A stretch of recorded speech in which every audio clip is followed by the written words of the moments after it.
In a bustling compound in the heart of Accra, Auntie Mary and Auntie Grace lived as neighbors. Their homes were side by side, and their bond was as strong as family despite their differences in parenting style. They were inseparable friends. Auntie Mary, strict and disciplined, believed in firm rules and order. On the other hand, Auntie Grace was gentle and easygoing, rarely raising her voice. Both women were hardworking traders, often spending their days at the market. This left little time for their children, Amma and Kwame, who had grown up together like siblings. At 12 years old, the two were inseparable, sharing secrets, doing homework, and playing games around the compound. Their laughter echoed through the dusty yard, a constant reminder of their youthful joy. One day, during a casual conversation at dinner, Kwame told his mother, "Mama, I need a phone. All my classmates have one. I feel left out." Auntie Grace paused her spoon midway to her mouth. "A phone? Kwame, don't you think you're too young for that?" "But Mama, it's not just for games. I can use it to study too," Kwame argued, his big, hopeful eyes looking up at her. Auntie Grace sighed, unsure if her son was ready for such responsibility. She decided to set a condition. "If you can come first in your class this term, I'll buy you a phone, but only if you prove you deserve it." Kwame's eyes lit up with determination. From that day forward, he studied harder than ever, pouring all his energy into his books. Even Amma noticed a change. "You're really serious about this phone, aren't you?" she teased one evening as they worked on a math homework together. "I'll show Mama I can do it," Kwame replied confidently. When the term ended, Kwame achieved his goal. He came home clutching his report card, beaming with pride. "Mama, look. First position." Auntie Grace couldn't hide her joy. She hugged him tightly and promised to keep her word. True to her promise, she bought Kwame a sleek new smartphone. It was more advanced than Kwame had ever imagined, and he was overjoyed. From that day on, the phone became Kwame's favorite possession. He used it to play games, watch cartoons, and explore the internet. Amma often joined him, and the two spent hours laughing at funny videos and sharing silly games. One sunny afternoon, Kwame and Amma sat in his room, glued to the phone. "Let's see what else we can find," Kwame said, scrolling through apps. Amma nodded, her eyes wide with curiosity. "This phone has so much." Their innocent exploration marked the beginning of something neither of them could have predicted, a journey that would test their friendship and their innocence. One quiet afternoon, while Auntie Mary and Auntie Grace were away at the market, Kwame and Amma sat in Kwame's room as they often did. Kwame was busy scrolling through his phone, navigating various apps and videos, while Amma watched over his shoulder. Suddenly, Kwame paused. "What's this?" he asked, clicking on an unfamiliar icon.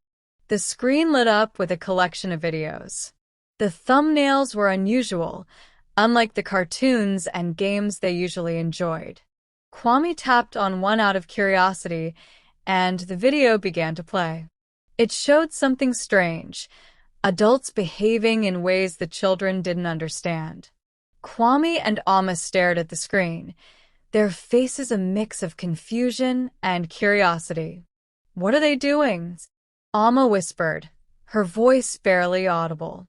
Kwame hesitated, his brows furrowed. "I think it's something adults do. I've heard older boys at school talk about things like this." Amma's face flushed. "Should we be watching this?" "It feels wrong." Kwame shrugged, unable to tear his eyes away. "It's just a video. It's not like we're doing anything bad." But deep down, both children felt uneasy. The video ended, but instead of closing the app, Kwame clicked on another one. As the minutes passed, Their uneasiness turned into fascination. They didn't fully understand what they were watching, but the mystery of it drew them in. "Let's not tell anyone about this," Kwame said finally, his voice firm. "It's our secret." Amma nodded, though a part of her wanted to tell her mother. She knew, however, that Auntie Mary the First wouldn't take it lightly. Her strict mother was quick to punish, and Amma couldn't imagine the consequences if she found out. From that day on, Kwame and Amma's afternoons changed. Whenever their mothers were away, they would lock themselves in Kwame's room to watch more of the forbidden videos. The once innocent laughter that used to echo through the compound was replaced by whispered conversations and stolen glances. Days turned into weeks, and the secret began to affect their friendship. They no longer played outside or did their homework together like they used to. Instead, their bond revolved around the hidden world they had discovered. One day, Amma turned to Kwame as they sat in his room. "Do you think it's bad that we're watching these videos?" she asked, her voice trembling. Kwame looked uncomfortable. "It's just videos, Amma. It's not like we're doing anything wrong. But what if Mama finds out?" Kwame's expression hardened. "She won't." "We just have to keep it a secret." Amma nodded, but her unease grew with each passing day. Then, one fateful afternoon, Amma said something that shocked Kwame. "What if we tried doing what they're doing in the videos?" Kwame froze. "What? No." That's not a good idea, Amma." "But why not?" Amma insisted. "If it's something adults do, maybe we can understand it better." Kwame shook his head, his heart pounding. "I don't think it's right. What if we get caught?" But Amma wouldn't let the idea go. Her curiosity was stronger than her fear, and she kept bringing it up until Kwame reluctantly agreed. The first time they tried, it didn't go as planned. Amma felt a sharp pain and quickly told Kwame to stop. She ran out of the room, tears streaming down her face. For days, she avoided Kwame, refusing to talk to him or even look his way. Kwame felt terrible. He wanted to apologize but didn't know how. Finally, after several days, he approached Amma at school. "I'm sorry," he said softly. "I shouldn't have agreed." Amma hesitated before nodding. "It's okay. Let's just forget about it." Their friendship slowly returned to normal, but things were never quite the same. And then one random day, Amma surprised Kwame again. "I think we should try it again," she said bluntly. Kwame stared at her in disbelief. "Amma, no. The last time." "I don't want to." Amma interrupted. "This time will be different. Please, Kwame. Don't disappoint me." Kwame's heart sank. He didn't want to say yes, but he couldn't bear the thought of upsetting Amma. Reluctantly, he agreed.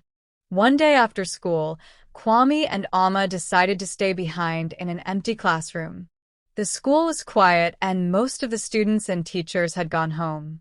Amma looked at Kwame with determination in her eyes. "Are you sure about this?" Kwame whispered nervously, glancing around. Amma nodded. "We'll be quick. No one will know." They slipped into the school toilet, their hearts pounding with both fear and anticipation. Just as they were about to try what they had seen in the videos, the sound of footsteps echoed down the corridor. "Someone's coming," Kwame hissed, grabbing Amma's arm. Panic set in as the footsteps grew louder. The children bolted out of the toilet, running in different directions. It was the school security guard, making his routine rounds. Fortunately, he didn't see them, but the close call left them shaking.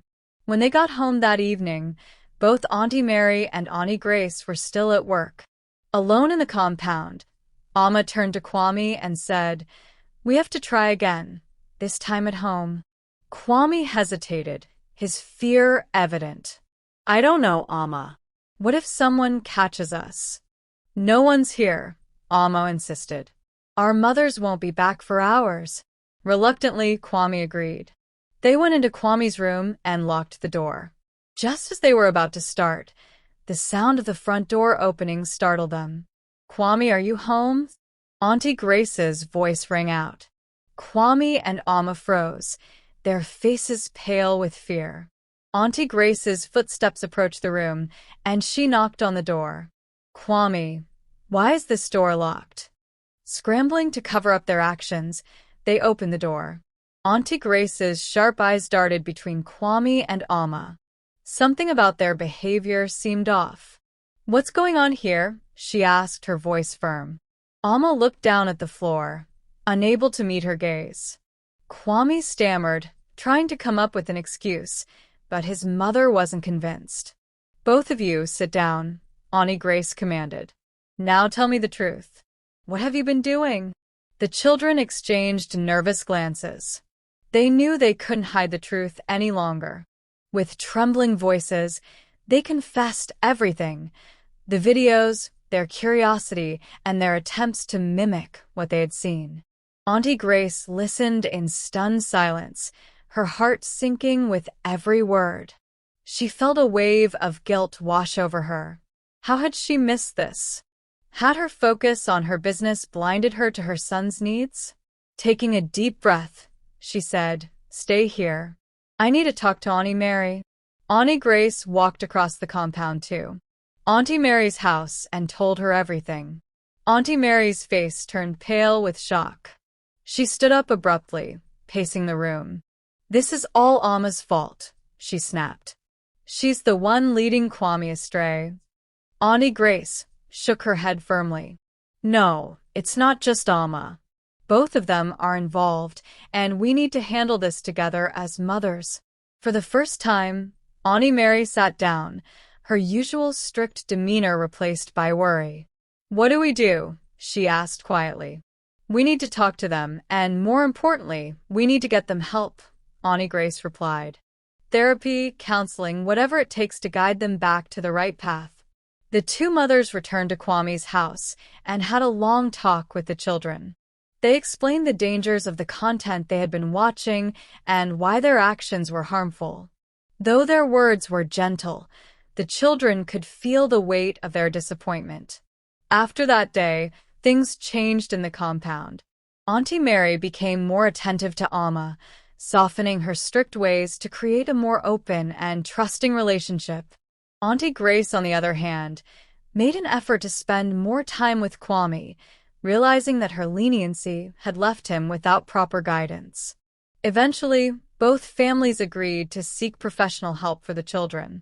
Therapy sessions helped Kwame and Amma understand the consequences of their actions and the importance of making better choices.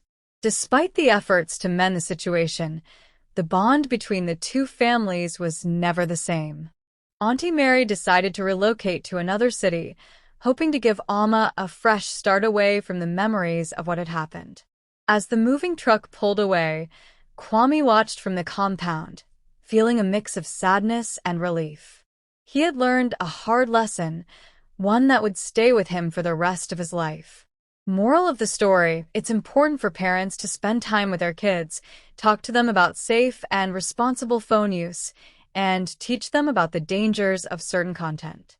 Phones are tools that can help children learn and communicate, but they should be given only when a child is mature enough to handle them responsibly. Drop your opinion in the comments. At what age do you think parents should buy a phone for their children?